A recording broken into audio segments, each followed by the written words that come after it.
Welcome to the next video where I'm going to explore insights from elite athletes for job seekers. So in other words, how would an elite athlete approach finding a job?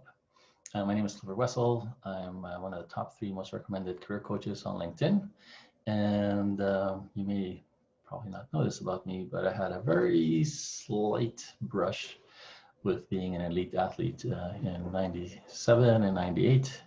I qualified for the Canadian national mountain bike team in 97 in downhill and 98 in downhill and cross country, and went to work 2 world championships. And one of the things I got to do is wear this Canadian national team jersey with pride.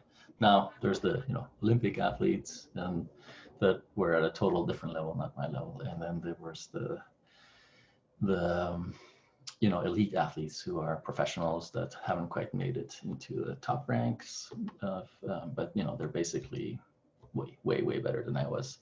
But I was in an age grouper, so I was at the top of the 30 to 39, and I wasn't the fastest of them either. I qualified 12th in 97 in downhill, and then 6th in 98. So, and I would say that the top 3 guys in my category were another level above me. So with all of that out of the way, I did win a number of provincial championships, and I was on the podium several times, and again in the 30-39 age category. And here's some of the things I picked up as an elite athlete, and mainly in talking to others that I think are completely relevant to you right now looking for work. And the first tip I'm going to share with you is researching the territory. And so you may or may not know this, but elite level athletes, whether they compete in mountain biking or skiing or many different sports, they don't just show up the day before a race and strap on their mountain bike shoes and get on the bike and put in a winning run. They actually show up a week or 2 earlier, sometimes even longer if they need to get used to the altitude or climate or whatever, if it's very hot or very high in the mountains or whatever. But then they go and they race the course and they practice it. And you don't just practice it going down. You actually, downhill mountain bike racing, you practice it by pushing your bike up and looking back down, and you start to memorize all the different corners. And then you start to, if there's a tricky corner, you're actually setting yourself up 3 or 4 corners up the hill. So in 96, what happened? Well, you're basically setting yourself up, I should finish that thought, to be in the right spot, 4 corners later, basically. And if you miss the spot up here, then you're kind of trying to make it up in the next corners, and it's not the optimal path, it's not the fastest path. So in 96, what happened is that we had a local sports store that was one of our sponsors, and the owner out of the blue said, hey, if you win a provincial championship, I'm going to give you a $5,000 budget to buy a new bike for 97. And so that was super exciting. So I actually ended up spending, I think it was like $3,500 on a new mountain bike. And then the day off the race, wasn't the first time I did that course. I actually drove out, and I think I had, such a huge incentive that nobody else in my category had, that I drove out multiple times during the weeks leading up to it. And just as soon as I knew the course was set, I practiced that course and got faster and faster and faster on it. And so the day before that race, I hadn't ever been on the podium. I hadn't even been top 10. And then I won that race. And so yeah, I got my sponsor came through, and that ended up buying the bike that then I used to go to the World Championships. Anyways, the thing is that you gotta research the territory. So, if you want to, get a job at a company, why would you think that you have to do less research and less getting to know and understanding of that company than I did to, win that provincial championship that year? Why would you have to do any less work, and research? And so, and I wouldn't just target one company, because if I had lost that race, I mean, it wouldn't be the end of the world. I had bought myself a really nice bike anyways, and I was going to continue racing. And, racing for me wasn't something I was doing professionally. I wasn't, paying my bills with that. It was, if anything, it was a big expenditure. But if my livelihood depended on it, you better bet I would be going to many races, right? And the tip there really is to target 40 companies. But, the bigger picture tip is you got to research the territory. You got to go and figure out where all the tricky spots are, and, where you're strong and where you're not strong. How can you overcome your weakness in those areas? What can you do? Is there, what's the path? And so ideally, the best way to research your company is to talk to people in your department and your area that you want to work in. And ideally, those people include the people that are senior enough to hire you. So the next thing is that if you talk to any elite athlete, one of the things that was really funny, that I found really funny, was that, for that period, there was like a period of like 7 years that, mountain biking and racing and going to the races almost every weekend and, all that kind of stuff was basically a huge part of my life. Basically, I worked and I raced, and that basically, took up almost, I'd say 90% of my time. My friends would ask me, or my colleagues would say, oh, like, where did you go and what was the race like, blah, blah, and I'd explain to them. And invariably they would say, oh, you're so lucky, I could never do that. And it was so weird for me because it kind of felt like they thought I just rolled out of bed one day and started racing. And especially when I started winning, which was like 4 years in, that race was the first race that I won. We're like, oh yeah, you're so lucky, and blah, blah, blah. And I'm like, like, what about the 3 years leading up to, that first win where I, was maybe top 25% of each race. So, and there was races where there was 150, 170 people. And like when I think of cross country races in my category. And so, I was coming in like 47th out of 150 and, stuff like that. And, like all those years I like slugged along. And I mean, I don't know if you're familiar with Rocky Mountain weather, but I would leave my house and it was warm and sunny, and I would get to the race course and it'd be snowing. Now that didn't happen a lot of times, but I quickly learned that to a mountain bike race, you have to take every single piece of, riding clothing you have, because you never know what to expect. And then, of course, the first time it snowed, I totally overdressed and was overheating, and, my glasses were all fogged up, and, had to shed layers and stuff. Yeah, it was a disaster. Anyways, I learned lots of lessons along the way. And, but really, the point I'm getting at in a very slow roundabout manner is that you got to play for the long term. And so, when I meet people that have been recently laid off, 99% of them say, oh, I haven't looked at my resume in 3 years or in 10 years or whatever, right? And so why wouldn't, if you want to have a career that's 30, 40 years long, all these pieces are, they're like tools, and you want those tools not just to be sharp and honed, but you want to have mastery over those tools. You want to have a masterful resume, and you want to continue working with it throughout your career.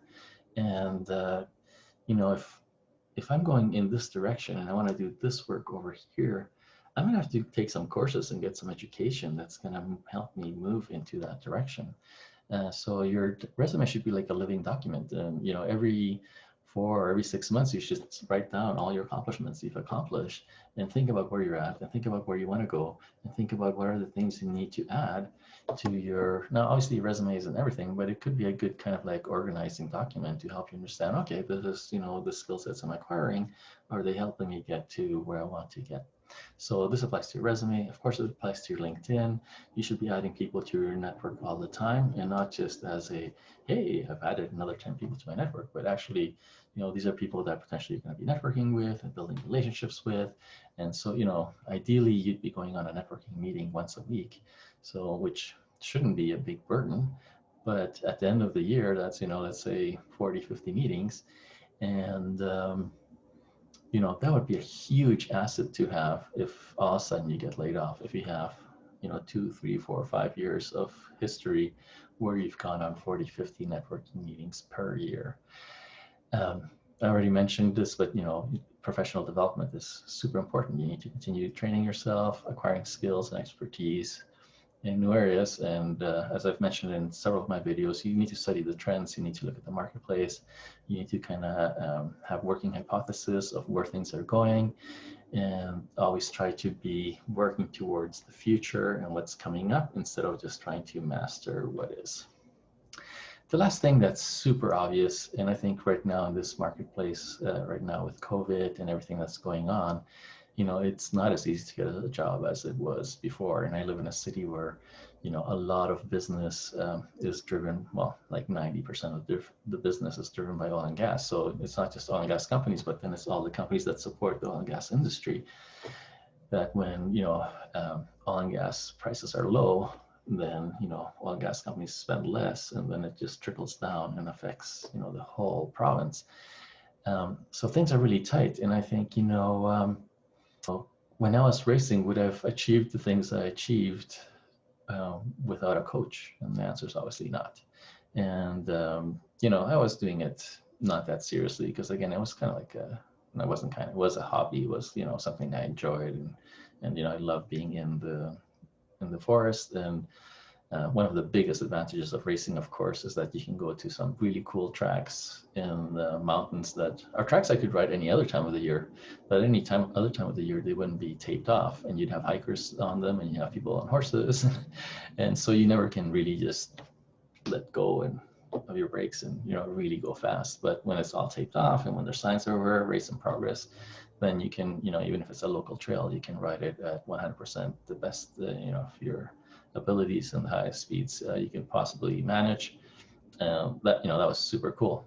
But the point being is that there's no way, if I was actually trying to become an elite or professional or anything like that, that I would remotely get there without a coach. And you can probably, if I did a curve, the amount of coaching I got was completely paralleled with the success I saw. So if you think that you can employ strategies that put you in the top 80%, 80% sounds good, or 85%, why not? That's great if you're going to school and getting grades, maybe top 90%. But really, if you're looking for work and if you're building a career and that kind of stuff, you really should be in the top 2 to 5% of people looking for work in that area. If you're in the top 2 to 5%, you're going to make it to the final round of interviews. And if you make it to 2 or 3 different, final stages in the interview process, you're going to get an offer out of, every 2 to 3 minimum. So, that's what success looks like. And I think, a lot of people think coaching is a luxury, especially when you're unemployed and you're trying to be really frugal and smart with your money. But for me, it's like the ROI, for my clients is super high, because if I can save a client a month of looking for work, or 2 or 3 or a year, all you have to do is take your earnings in a month or 2 months or 3 or 6 or a year, and just compare that to my rates, and you realize that you're coming out way ahead. And without the best strategies, and without the the best tools and the best skills, and using those tools, like if you're not super sharp at interviewing, then why would you think that you would get that job, right? Just because you have some good education and experience? Well, there's 10 or 20 other people that have equally good experience and education. And I know that's hard to take, because especially if you've been getting a lot of positive, feedback and performance reviews and all that kind of stuff. But at the end of the day, there's a lot of people that are good at what we do, whether it's me or anybody else. And so you got to develop those additional layers, those additional edges, and you really got to master the process. So in a quick summary, what is it that really elite athletes do to succeed? One of them is they really research the territory and know exactly what they need to do to succeed per territory. So for you, it's not just a formula for one company, it's a different formula for each company, just like it's a different approach to each racetrack. Number 2 is you really have to invest in the long haul. And of course, you can play catch up at any point in time. just like anybody that's out of shape can start going to the gym or working with a physical trainer and start improving their physical fitness and all that kind of stuff.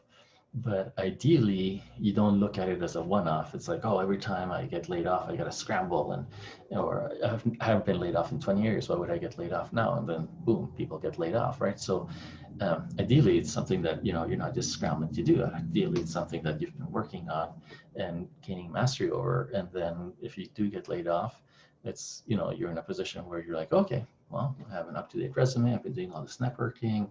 I know all these leaders and companies that I'm interested in working in. It might be worrisome and even maybe like a little bit scary or depressing, or you might feel abandoned by your old company and that kind of stuff. I wouldn't say that necessarily there's going to be no negative emotions, but once you kind of get through that initial change, and once you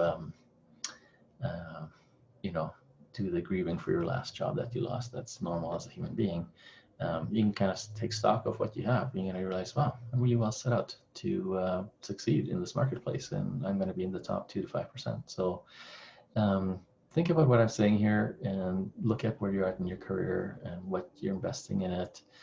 The other day I was thinking of doing a video, what have you spent more time in, thinking about your facial hair or actually planning and strategizing and implementing a good strategy for your career? And it's not just, of course, facial hair. It's like grab any aspect of your appearance, your clothing, your shoes, your coats, your car, your whatever. I'm going to bet you that the average person has thought 10 or 20 or 100 times more about that kind of stuff than strategizing, planning, and executing a very good career plan. And all that stuff, after a year or two, you're going to donate it or throw it out or whatever. But a really well planned and persistent and consistent career plan that you're executing year in, year out, that's going to pay you dividends from now until whenever you want to retire. I hope you enjoyed this video, and of course, any questions or comments, feel free to post them underneath, and I look forward to seeing you here again soon.